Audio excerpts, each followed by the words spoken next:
মাদারীপুরে সরিষা, কালেজিরা, ধনিয়া ক্ষেতের পাশে বাড়ছে ভ্রাম্যমাণ মধু চাষ। এ পেশায় ঝুঁকছেন নতুন নতুন উদ্যোক্তারা। কর্মসংস্থান তৈরি হওয়ায় স্বাবলম্বী হচ্ছেন বেকার যুবকরা। মৌমাছির কারণে পরাগায়ন বাড়ায় সরিষা, ধনিয়া ও কালেজিরা ফসলেও উৎপাদনও বৃদ্ধি পেয়েছে। অন্যদিকে স্বল্প মূল্যে খাঁটি মধু হাতে পাওয়ায় খুশি ক্রেতারা। এদিকে ভ্রাম্যমাণ মৌচাষীদের কারিগরি সহায়তার আশ্বাস দিয়েছে কৃষি বিভাগ।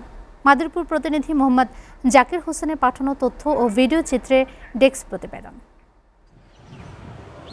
মাদারীপুরের কালকিনি উপজেলার গর্ব এনায়েতনগরে সরিষা ক্ষেতের পাশে ৩০০ বাক্স নিয়ে চলতি বছর ভ্রাম্যমাণ মধু চাষ করেন খামারি ইব্রাহিম মিয়া। এই মৌসুমে ৮ লাখ টাকা ব্যবসার আশা তার। শুধু ইব্রাহিম মিয়াই নন, তার মতো জেলার বিভিন্ন এলাকার সরিষা, ধনিয়া ও কালিজিরা সহ রবি শস্যের ক্ষেতের পাশে বসানো হয়েছে মৌচাষের প্রচুর ভ্রাম্যমাণ বাক্স।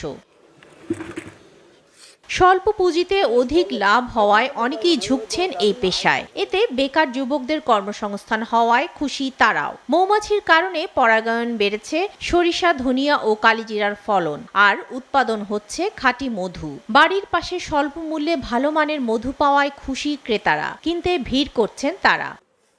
তার প্রায় ৩০০ প্লাস বক্স, ঠিক আছে, এবং ছোট খালুর থেকে তার দিকটা খুবই উন্নত।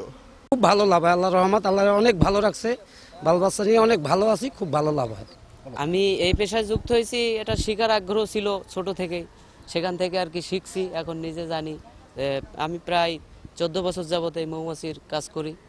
এদিকে ভ্রাম্যমাণ মৌচাষীদের কারিগরি সহযোগিতার আশ্বাস জেলা কৃষি বিভাগের।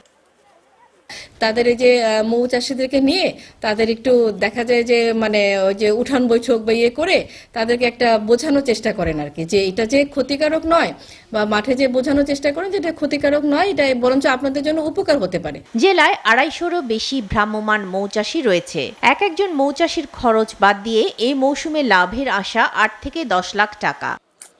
একদম ছোট মেশিন। এসিটিভি news desk.